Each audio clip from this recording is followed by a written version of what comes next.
주님의 이름으로 기도드립니다. 아멘. 저희는 어제 7장을 보았습니다. 7장 가운데 나오는 이야기가 바로 음녀입니다. 음녀의 가장 큰 특징은요, 아주 은밀하게 골목 모퉁이에 서 있고요, 사람들이 잘 보이지 않는 곳에 잘 숨어 있다는 것입니다. 그리고 아무도 보이지 않을 때, 그 은밀하고 어두운 밤 때 사람들을 유혹하였다고 합니다. 그녀는 부끄러움을 모릅니다. 유혹하며 끝없는 쾌락으로 사람들을 꾀합니다. 문제는 그 음녀의 꼬임에 빠진 인생은요, 처참하게 됩니다. 사망의 길에서 벗어날 수가 없습니다. 항상 그렇지 않습니까? 우리가 캥싱턴 거리를 보아도 그 마약에 빠진 사람들, 그 은밀한 음녀에 빠지고 은밀한 유혹에 빠져있던 사람들의 말로는요, 처참하기 그지없습니다.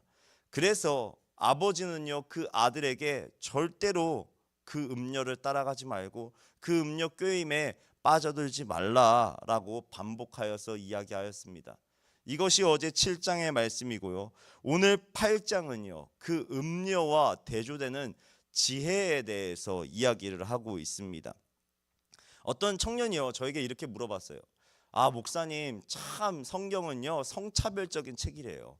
왜냐하면 왜 성경은 음료에 대해서만 얘기하고 음란한 남자에 대해서 얘기 안 하는 거예요? 아냐나 이렇게 얘기하는 거예요. 실상 솔직히 툭 까놓고 얘기하면 여자가 음란합니까? 남자가 음란합니까? 왜 남자라고 얘기하십니까? 솔직히 전 모르겠습니다. 여자의 마음은 어떤지 모르는데 치고 음란하기에는 남자가 더 음란한 것 같은데, 왜 성경은 계속해서 음란한 여자에 대해서만 추궁을 하고 음란한 남자에 대해서 이야기하고 있지 않을까요?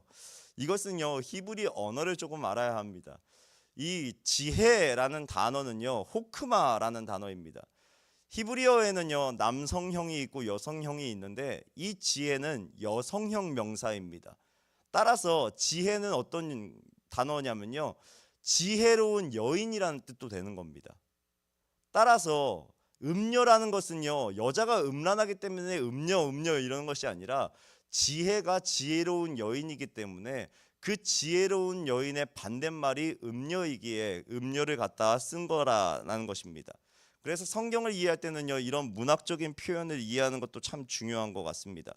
자, 오늘은요 이 음녀와 지혜로운 여인, 지혜에 대해서 비교하면서 좀 말씀을 살펴보면 좋겠습니다. 가장 먼저 1절입니다. 우리 1절을 함께 읽어보도록 하겠습니다. 1절 함께 읽겠습니다. 시작.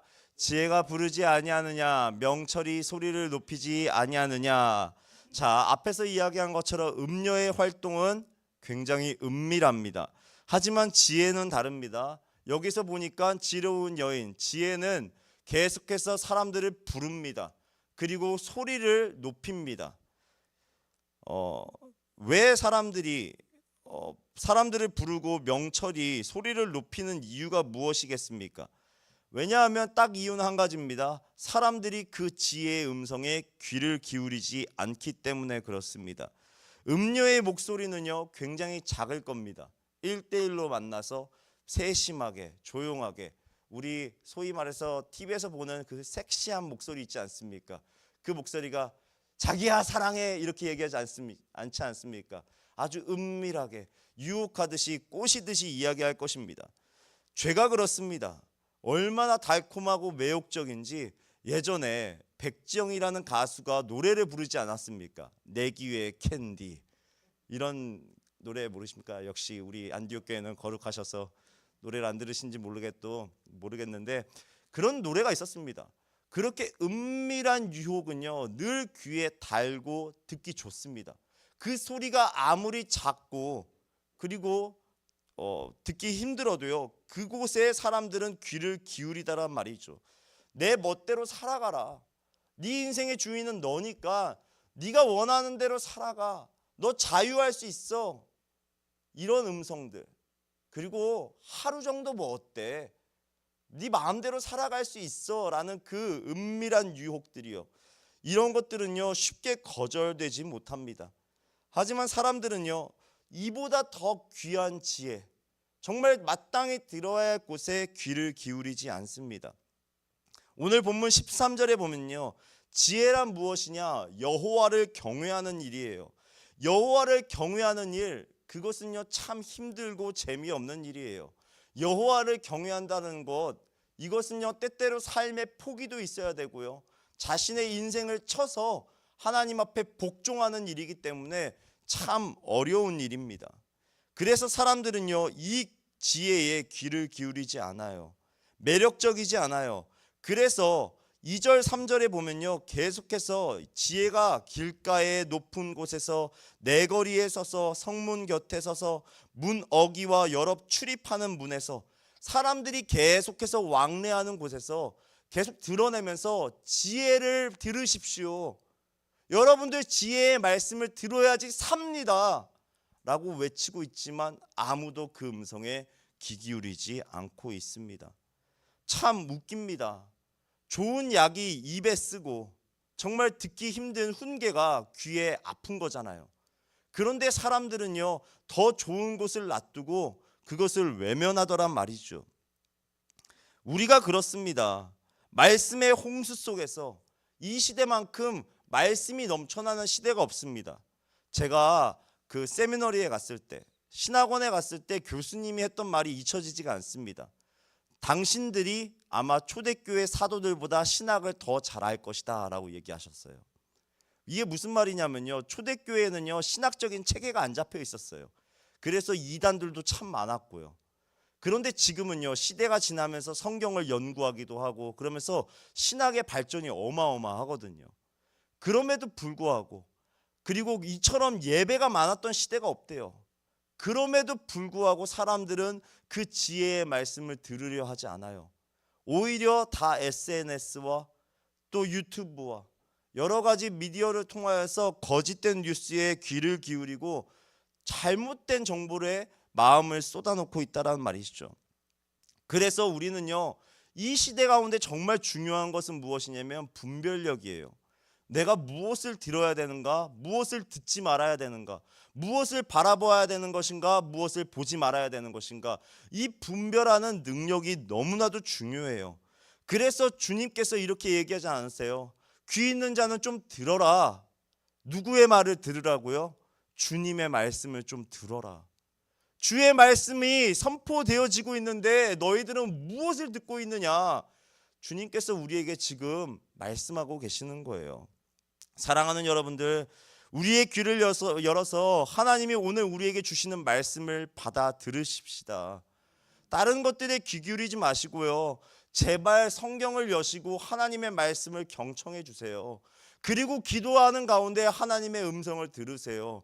그리고 성령님께서 오늘 우리에게 무엇을 행하길 원하시는지, 어떻게 살아가길 원하시는지, 어떤 정체성을 갖고 살아가길 원하시는지 주님의 음성에 귀 기울이시고, 다른 사람들의 그 입에 오르는 그 소리 들으지 마시고, 또 세상 가운데 헛된 그런 혼탁한 뉴스 듣지 마시고, 진리이신 그 하나님의 말씀, 지혜를 들을 수 있는 저와 여러분에게 주님의 이름으로 축원해 드립니다. 지혜는요 끊임없이 자신의 말을 들으라고 외칩니다. 그러면 왜 들으라고 외치는 걸까요? 우리 어머니께서 항상 하는 게 있습니다.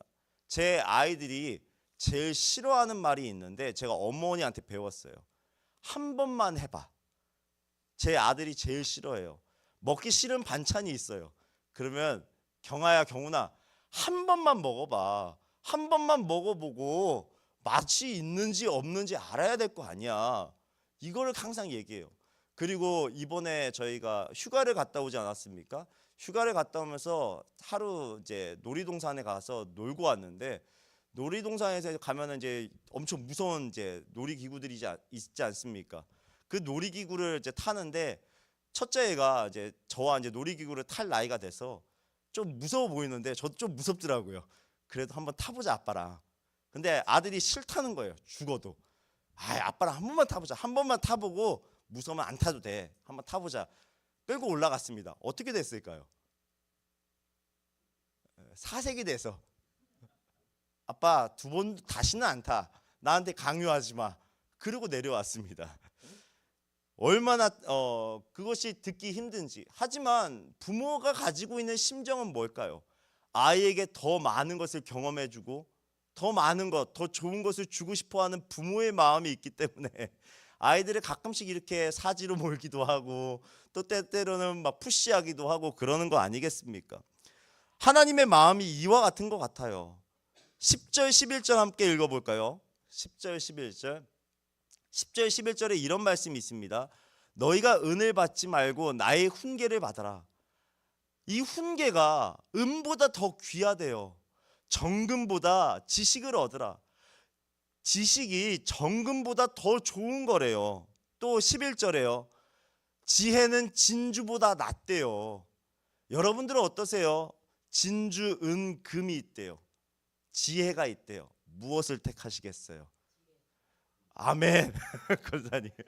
아멘. 지혜를 택해야 되는 거 아닙니까?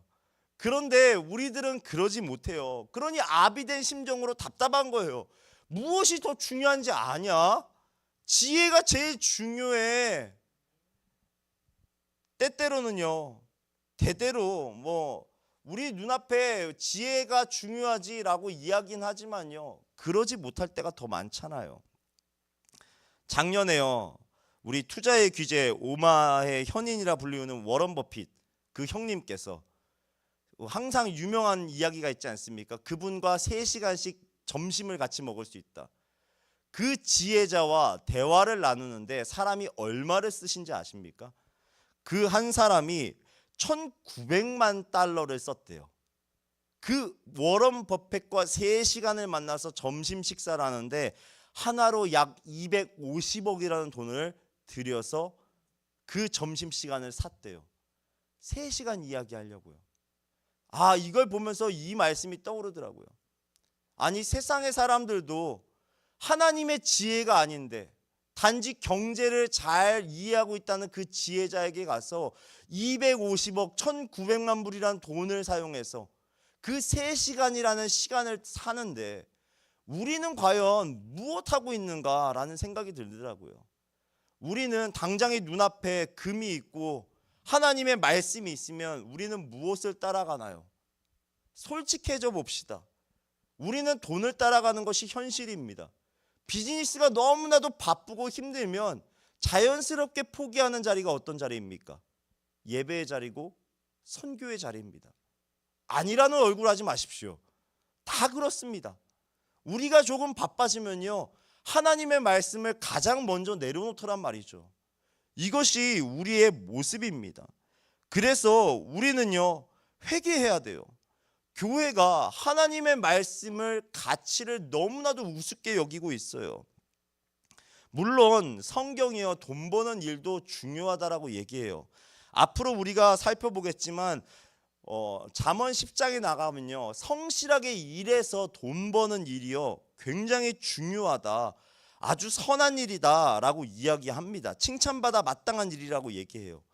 하지만 우리에게는요, 더 중요한 건 무엇이냐면 우선순위가 잡혀 있어야 한다는 거예요. 무엇이 더 중요한 것인가?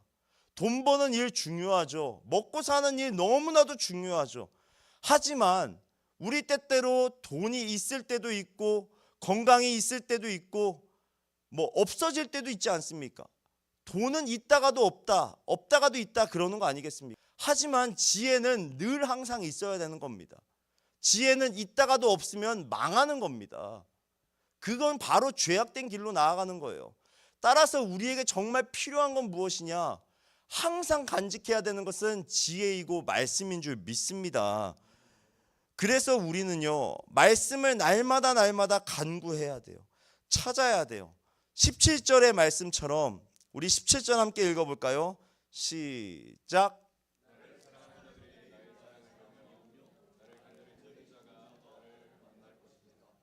우리가 이 말씀 딱 보면은 딱 자연스럽게 생각나는 말씀 구절이 있죠. 마태복음에 뭐라 얘기합니까? 구하라, 그리하면 너에게 주실 것이요, 찾으라, 그리하면 찾아낼 것이요, 문을 두드리라, 그리하면 너에게 열릴 것이니. 쭉쭉쭉쭉 가세요. 마지막에 하나님께서 이렇게 약속해요. 하물며 하늘에 계신 너희 아버지께서 구하는 자에게 좋은 것을 주시지 않겠느냐. 아버지께서 구하는 자에게 좋은 것을 예비하시고 지혜를 지금 말씀하시기 위해서 준비하고 계시는데 교회가 그걸 듣지 않고 있다. 하나님께서 우리에게 말씀하고 계셔요. 하나님의 소원이 무엇인지 아세요? 하나님이 우리 아버지시라니까요. 아버지는 자녀에게 가장 좋은 것을 주고 싶어서 안달이 나신 분이에요. 너무나도 나는 너에게 좋은 것을 주고 싶다. 제발 내 말을 듣고 지혜를 얻어라. 하나님께서 지혜를 주시기에 너무나도 기뻐하고 계신다는 것입니다. 따라서 여러분들, 오늘 우리가 이 새벽 가운데 붙잡아야 될 기도 제목이 하나 있습니다. 돈은 있다가 없어지고 건강도 마찬가지라고 얘기했습니다. 하지만 지혜는 그러면 안 됩니다. 돈이 많건 적건 간에, 건강하던 건강하지 않던 간에 항상 지혜로운 자가 되어야지 실족하지 않습니다. 그러니 하나님의 지혜로 오늘 하루를 채우실 수 있길 바랍니다. 하나님 앞에 간구하십시오. 하나님 주신다고 하시지 않았습니까? 하나님께서 가장 좋은 거 나에게 주신다고 말씀하지 않았습니까? 하나님 오늘 나에게 지혜를 허락하여 주옵소서. 그러면 하나님께서 그 지혜를 반드시 우리에게 주실 줄 믿습니다. 그렇다면 하나님은요, 왜 우리에게 이렇게 지혜를 주시기 위해서 크게 부르짖고 찾으라고 명령하시는 겁니까? 그러면 이유가 있죠. 하나님이 아시는 겁니다. 성도가 지혜를 소유하게 되면 얻는 유익이 있기 때문에 그렇습니다. 왜 부모가 자녀에게 공부해라 공부해라 잔소리합니까? 공부하면 너무나도 큰 유익이 있기 때문에 그렇지 않습니까? 하나님이 그걸 아시는 거예요. 우리를 괴롭게 만들려고, 우리를 막 재단하기 위해서 누릴 수 있는 두 가지가 있대요. 장구한 재물과 공의가 그 삶 가운데 임하게 된다라는 것이죠. 하나님은요, 이 지혜를 통해서 우리에게 막대한 부를 주기 원하세요.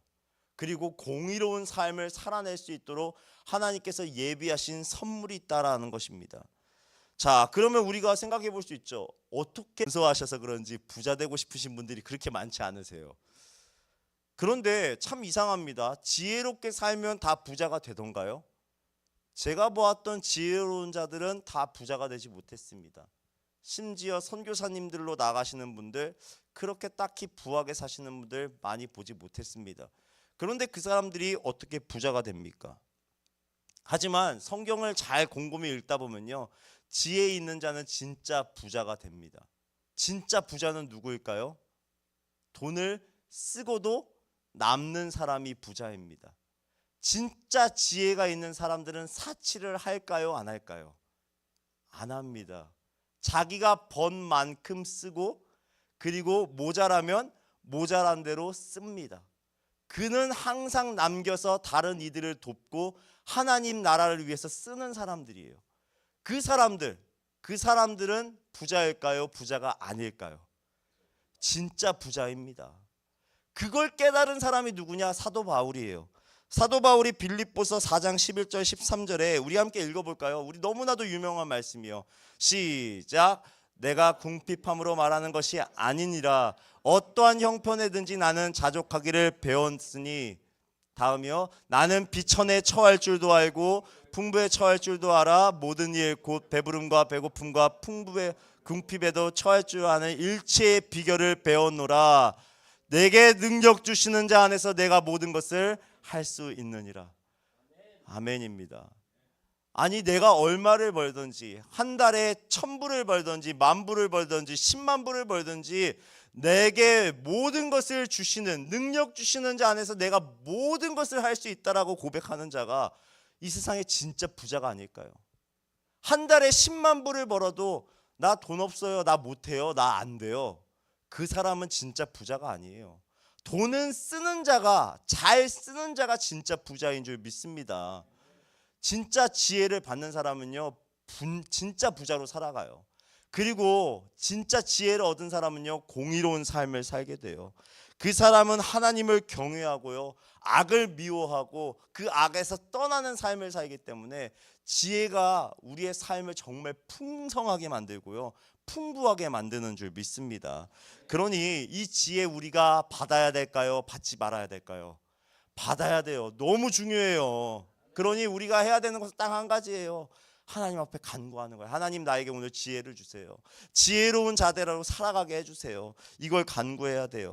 사랑하는 안디옥 교회 성도 여러분들, 오늘 말씀을 정리합니다. 하나님은요, 오늘 우리에게 가장 좋은 것을 주시기 위해서 소리 높여서 부르고 계세요. 사랑하는 아무개야, 나에게로 나와라. 내가 주는 지혜를 받아라.